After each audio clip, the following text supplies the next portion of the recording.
بسم الله الرحمن الرحيم. قد سمع الله قول التي تجادلك في زوجها وتشتكي إلى الله والله يسمع تحاوركما إن الله سميع بصير. الذين يظاهرون منكم من نسائهم ما هن أمهاتهم إن أمهاتهم إلا اللائي ولدنهم وإنهم ليقولون منكرا من القول وزورا وإن الله لعفو غفور. والذين يظاهرون من نسائهم ثم يعودون لما قالوا فتحرير رقبة من قبل أن يتماسا ذلكم توعظون به والله بما تعملون خبير. فمن لم يجد فصيام شهرين متتابعين من قبل أن يتماسا فمن لم يستطع فإطعام 60 مسكينا ذلك لتؤمنوا بالله ورسوله وتلك حدود الله وللكافرين عذاب أليم. إن الذين يحادون الله ورسوله كبتوا كما كبت الذين من قبلهم وقد أنزلنا آيات بينات وللكافرين عذاب مهين. يوم يبعثهم الله جميعا فينبئهم بما عملوا أحصاه الله ونسوه والله على كل شيء شهيد. ألم تر أن الله يعلم ما في السماوات وما في الأرض ما يكون من نجوى 3 إلا هو رابعهم ولا 5 إلا هو سادسهم ولا أدنى من ذلك ولا أكثر إلا هو معهم أينما كانوا ثم ينبئهم بما عملوا يوم القيامة إن الله بكل شيء عليم. ألم تر إلى الذين نهوا عن النجوى ثم يعودون لما نهوا عنه ويتناجون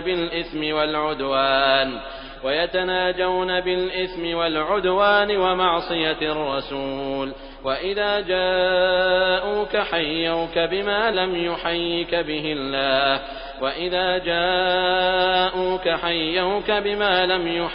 به الله ويقولون في أنفسهم لولا يعذبنا الله بما نقول حسبهم جهنم يصلونها فبئس المصير. يا أيها الذين آمنوا إذا تناجيتم فلا تتناجوا بالإثم والعدوان ومعصية الرسول وتناجوا بالبر والتقوى واتقوا الله الذي إليه تحشرون. إنما النجوى من الشيطان ليحزن الذين آمنوا وليس بضارهم شيئا إلا بإذن الله وعلى الله فليتوكل المؤمنون. يا أيها الذين آمنوا إذا قيل لكم تفسحوا في المجالس فافسحوا يفسح الله لكم وإذا قيل انشزوا فانشزوا يرفع الله الذين آمنوا منكم والذين أوتوا العلم درجات والله بما تعملون خبير.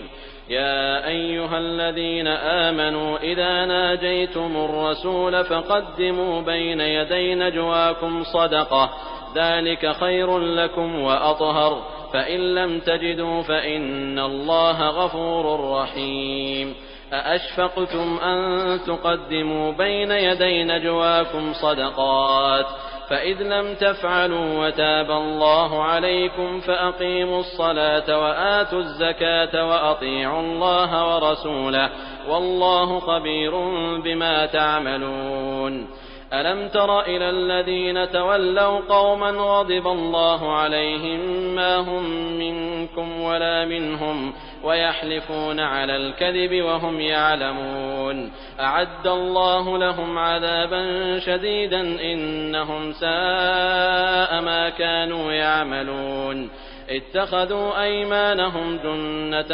فصدوا عن سبيل الله فلهم عذاب مهين لن تغني عنهم أموالهم ولا أولادهم من الله شيئا أولئك أصحاب النار هم فيها خالدون يوم يبعثهم الله جميعا فيحلفون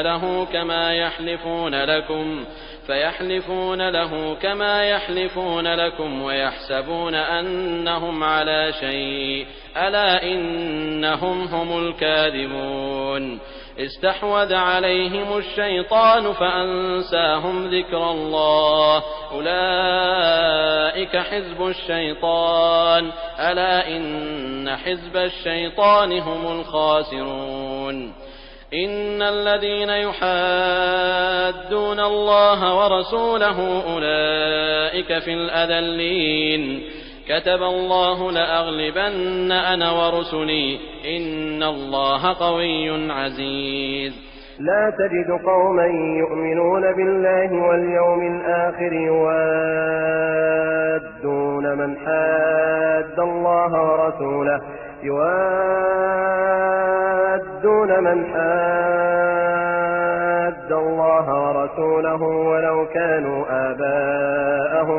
ولو كانوا آباءهم أو أبناءهم أو إخوانهم أو عشيرتهم أولئك كتب في قلوبهم الإيمان وأيدهم بروح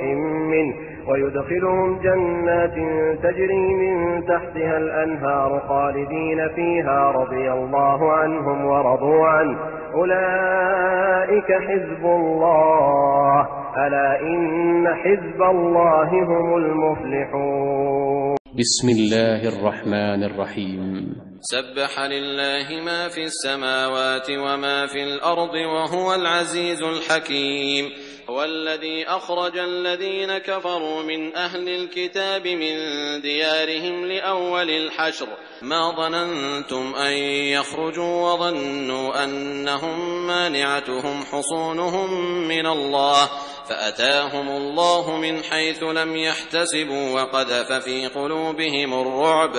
يخربون بيوتهم بأيديهم وأيدي المؤمنين فاعتبروا يا أولي الأبصار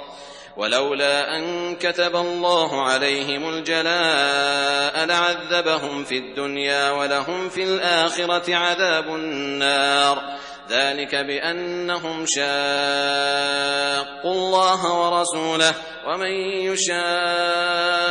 الله فإن الله شديد العقاب ما قطعتم من لينة أو تركتموها قائمة على أصولها فبإذن الله وليخزي الفاسقين وما أفاء الله على رسوله منهم فما أوجفتم عليه من خيل ولا ركاب ولكن الله يسلط رسله على من يشاء والله على كل شيء قدير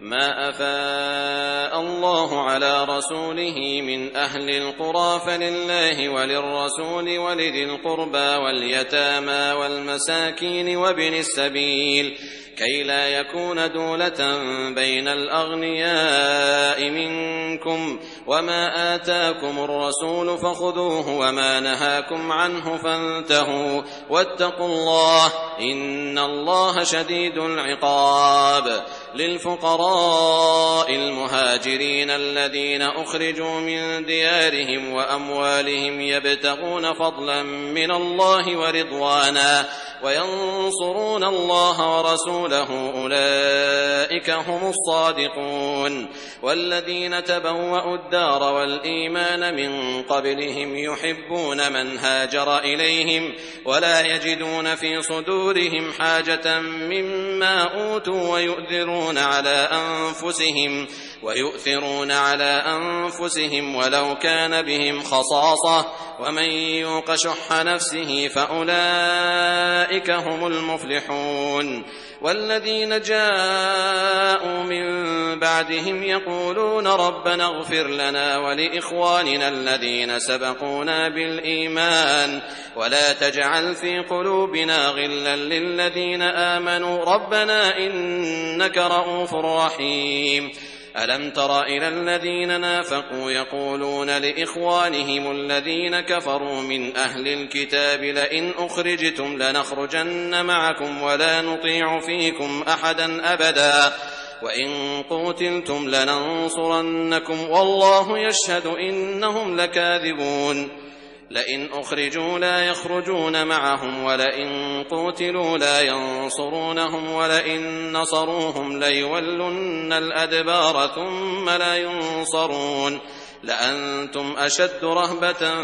في صدورهم من الله ذلك بأنهم قوم لا يفقهون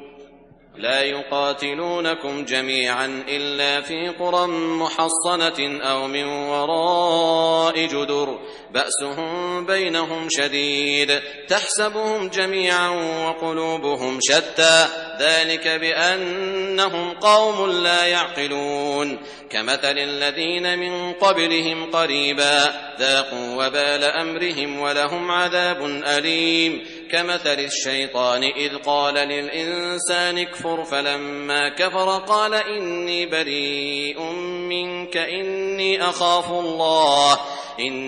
أخاف الله رب العالمين فكان عاقبتهما أنهما في النار خالدين فيها وذلك جزاء الظالمين يا أيها الذين آمنوا اتقوا الله ولتنظر نفس ما قدمت لغد واتقوا الله إن الله خبير بما تعملون ولا تكونوا كالذين نسوا الله فأنساهم أنفسهم أولئك هم الفاسقون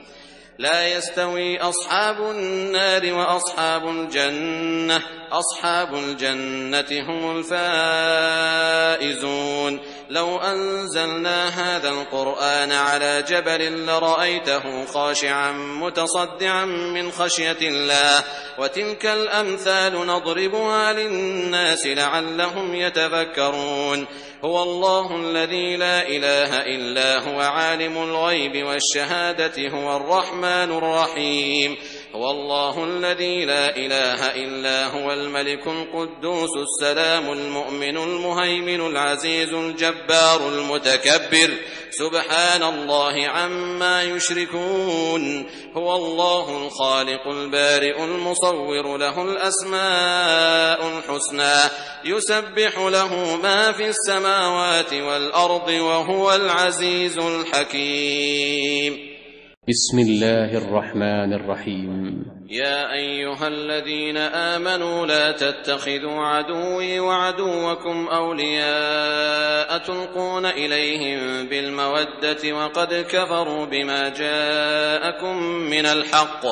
يخرجون الرسول وإياكم أن تؤمنوا بالله ربكم إن كنتم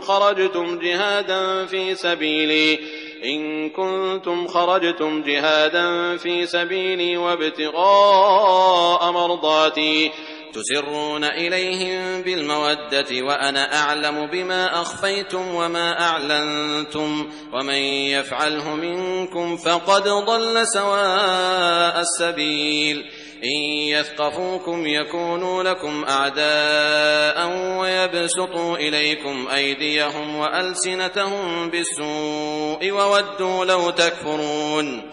لن تنفعكم أرحامكم ولا أولادكم يوم القيامة يفصل بينكم والله بما تعملون بصير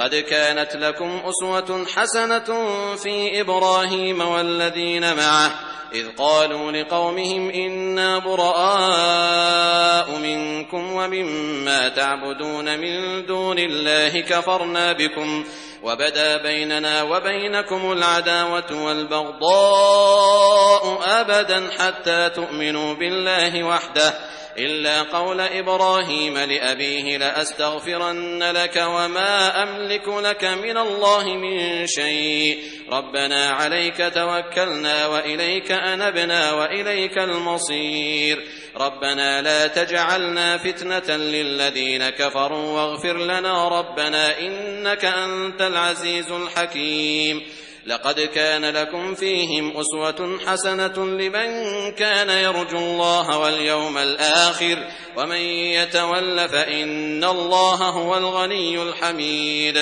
عسى الله أن يجعل بينكم وبين الذين عاديتم منهم مودة والله قدير والله غفور رحيم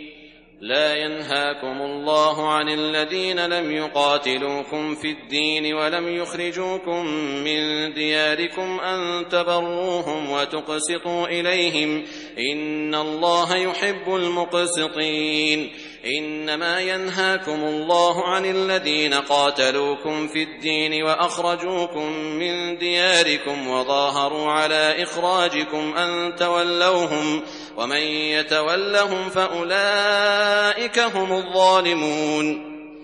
يا أيها الذين آمنوا إذا جاءكم المؤمنات مهاجرات فامتحنوهن الله أعلم بإيمانهن فإن علمتموهن مؤمنات فلا ترجعوهن إلى الكفار لا هن حل لهم ولا هم يحلون لهن وآتوهم ما أنفقوا ولا جناح عليكم أن تنكحوهن إذا آتيتموهن أجورهن ولا تمسكوا بعصم الكوافر واسألوا ما أنفقتم وليسألوا ما أنفقوا ذلكم حكم الله يحكم بينكم والله عليم حكيم وإن فاتكم شيء من أزواجكم إلى الكفار فعاقبتم فآتوا الذين ذهبت أزواجهم مثل ما أنفقوا واتقوا الله الذي أنتم به مؤمنون يا أيها النبي إذا جاءك المؤمنات يبايعنك على أن لا يشركن بالله شيئا ولا يسرقن ولا يزنين ولا يقتلن أولادهن ولا يأتين ببهتان يفترينه بين أيديهن وأرجلهن ولا يعصينك في معروف فبايعهن واستغفر لهن الله إن الله غفور رحيم يا أيها الذين آمنوا لا تتولوا قوما غضب الله عليهم قد يئسوا من الآخرة كما يئس الكفار من أصحاب القبور بسم الله الرحمن الرحيم سبح لله ما في السماوات وما في الأرض وهو العزيز الحكيم يا أيها الذين آمنوا لم تقولون ما لا تفعلون كبر مقتا عند الله أن تقولوا ما لا تفعلون إن الله يحب الذين يقاتلون في سبيله صفا كأنهم بنيان مرصوص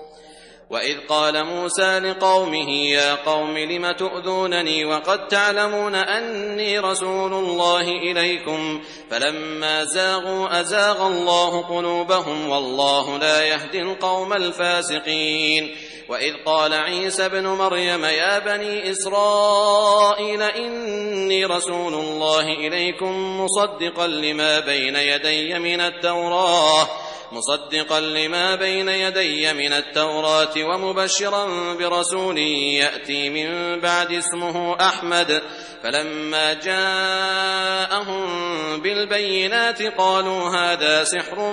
مبين ومن أظلم ممن افترى على الله الكذب وهو يدعى إلى الإسلام والله لا يهدي القوم الظالمين يريدون ليطفئوا نور الله بأفواههم والله متم نوره ولو كره الكافرون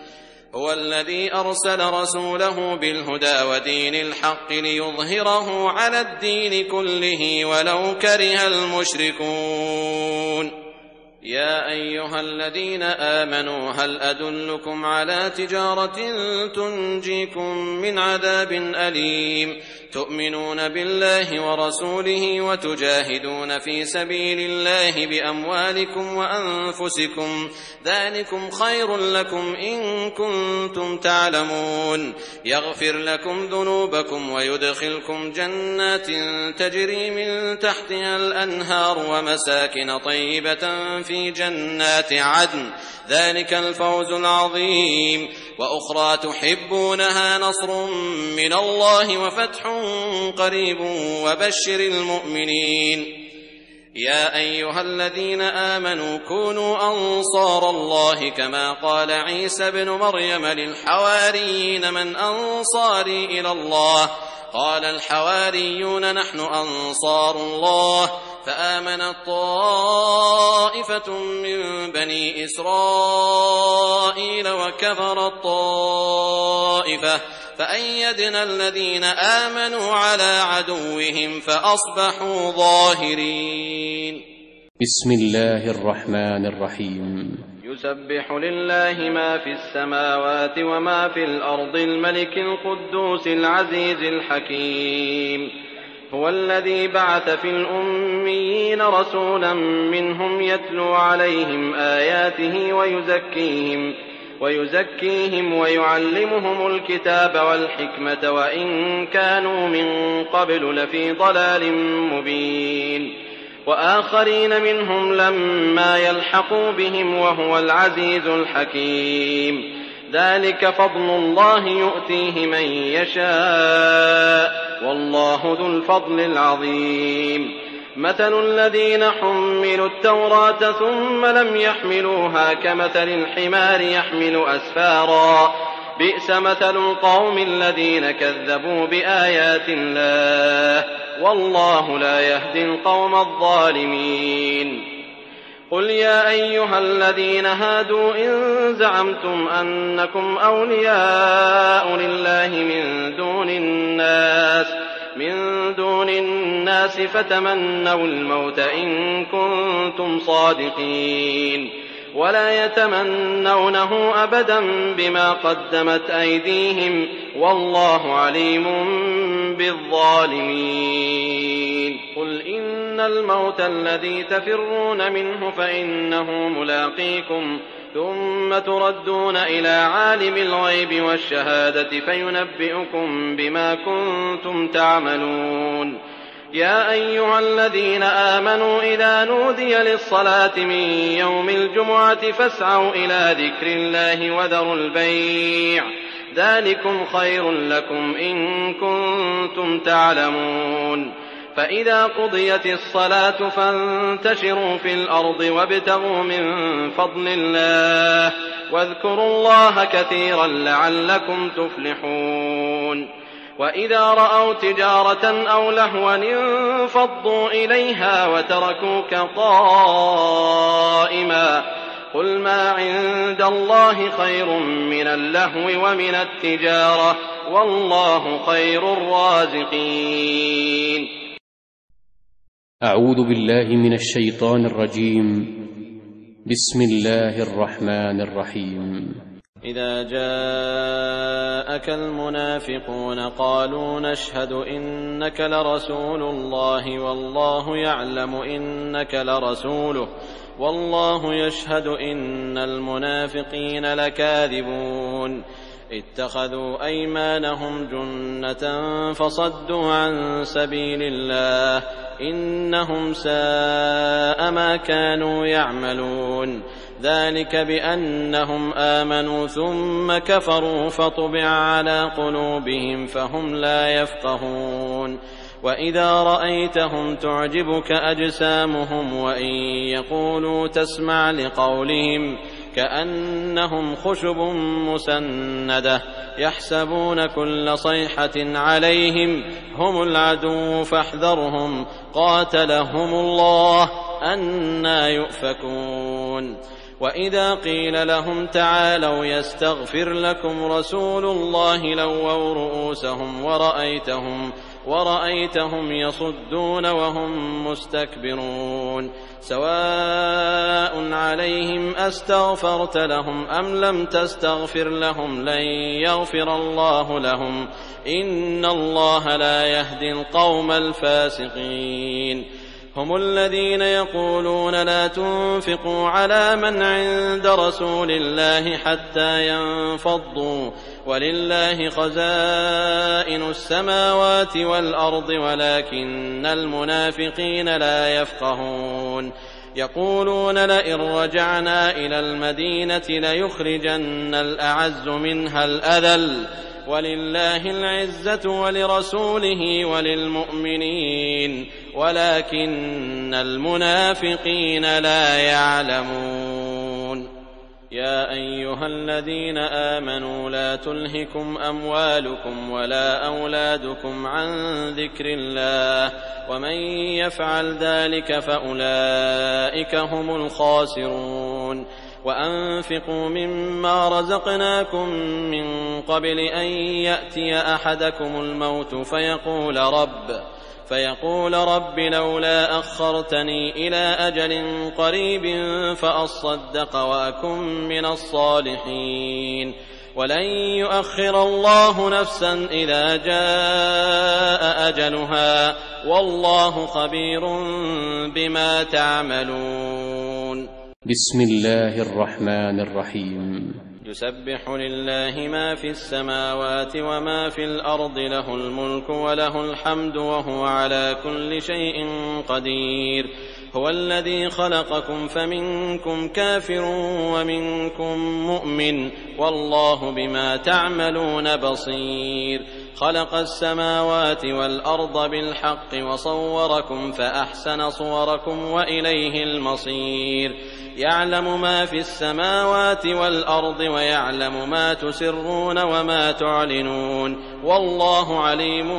بذات الصدور ألم يأتكم نبأ الذين كفروا من قبل فذاقوا وبال أمرهم ولهم عذاب أليم ذلك بأنه كانت تأتيهم رسلهم بالبينات فقالوا أبشر يهدوننا فكفروا وتولوا واستغنى الله والله غني حميد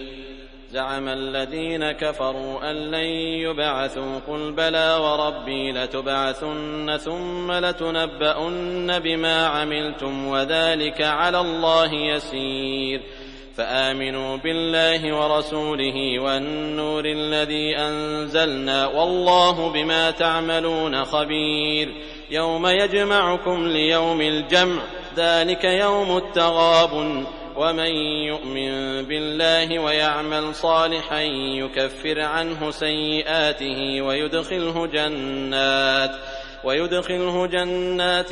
تجري من تحتها الأنهار خالدين فيها أبدا ذلك الفوز العظيم والذين كفروا وكذبوا بآياتنا أولئك أصحاب النار خالدين فيها وبئس المصير ما أصاب من مصيبة إلا بإذن الله ومن يؤمن بالله يهد قلبه والله بكل شيء عليم وأطيعوا الله وأطيعوا الرسول فإن توليتم فإنما على رسولنا البلاغ المبين الله لا إله إلا هو وعلى الله فليتوكل المؤمنون يا أيها الذين آمنوا إن من أزواجكم وأولادكم عدوا لكم فاحذروهم وإن تعفوا وتصفحوا وتغفروا فإن الله غفور رحيم إنما أموالكم وأولادكم فتنة والله عنده أجر عظيم فاتقوا الله ما استطعتم واسمعوا وأطيعوا وأنفقوا خيرا لأنفسكم ومن يوق شح نفسه فأولئك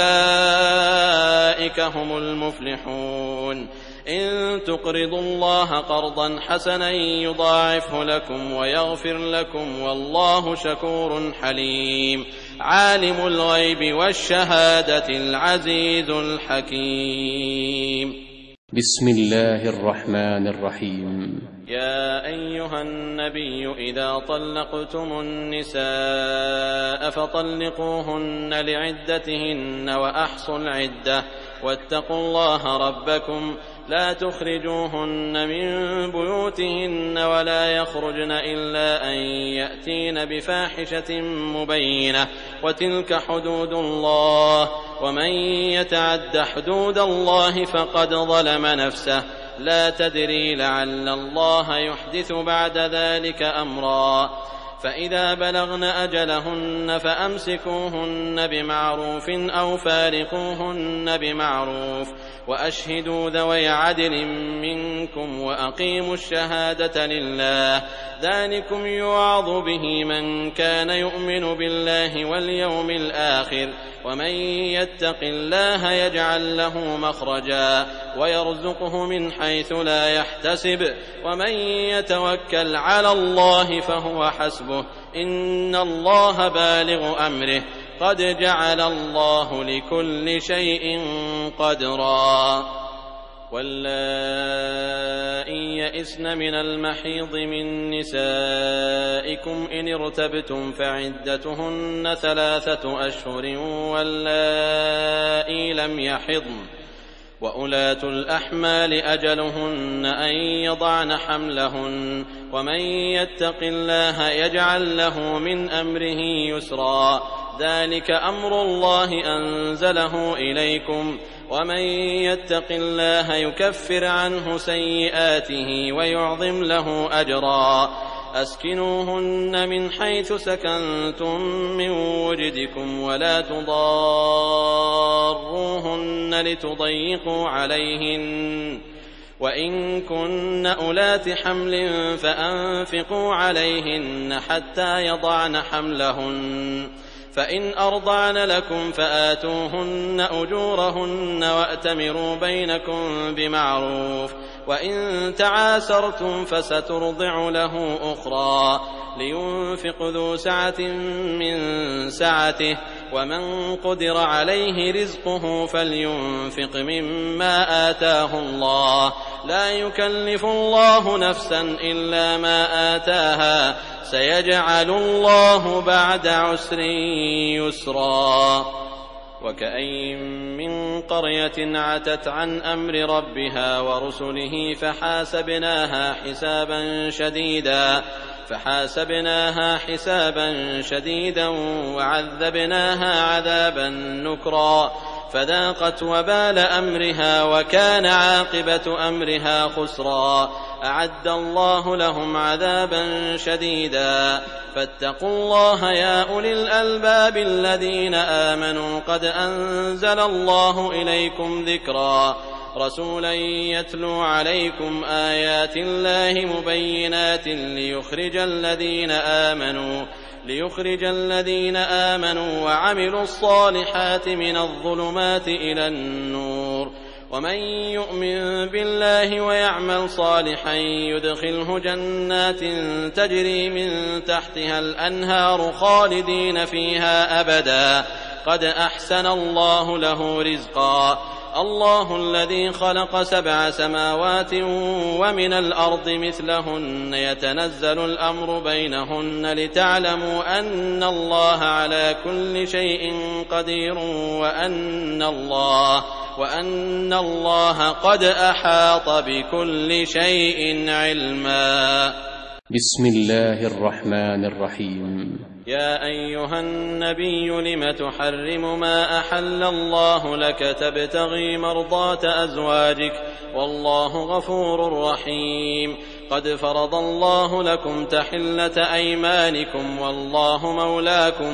والله مولاكم وهو العليم الحكيم. وإذ أسر النبي إلى بعض أزواجه حديثا فلما نبأت به وأظهره الله عليه عرف بعضه وأعرض عن بعض فلما نبأها به قالت من أنبأك هذا؟ قال نبأني العليم الخبير. إن تتوبا إلى الله فقد صغت قلوبكما وإن تظاهرا عليه فإن الله هو مولاه وجبريل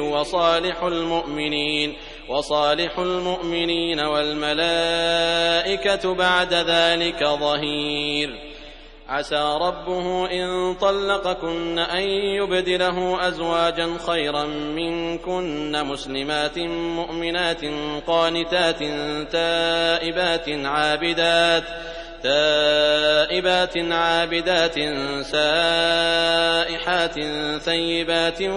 وأبكارا. يا أيها الذين آمنوا قوا أنفسكم وأهليكم نارا وقودها الناس والحجارة عليها ملائكة غلاظ شداد لا يعصون الله ما أمرهم ويفعلون ما يؤمرون. يا أيها الذين كفروا لا تعتذروا اليوم إنما تجزون ما كنتم تعملون. يا أيها الذين آمنوا توبوا إلى الله توبة نصوحا عسى ربكم أن يكفر عنكم سيئاتكم ويدخلكم جنات تجري من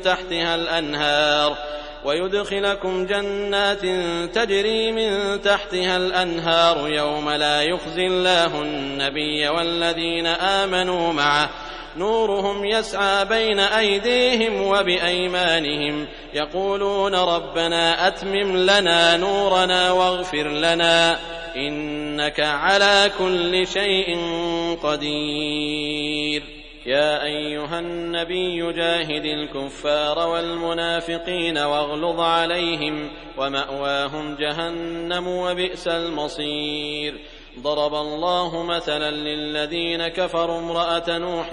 وامرأة لوط كانتا تحت عبدين من عبادنا صالحين فخانتاهما فلم يغنيا عنهما من الله شيئا وقيل ادخلا النار مع الداخلين. وضرب الله مثلا للذين آمنوا امرأة فرعون إذ قالت رب ابن لي عندك بيتا في الجنة ونجني من فرعون وعمله ونجني من القوم الظالمين. ومريم ابنة عمران التي أحصنت فرجها فنفخنا فيه من روحنا وصدقت بكلمات ربها وكتبه وكانت من القانتين.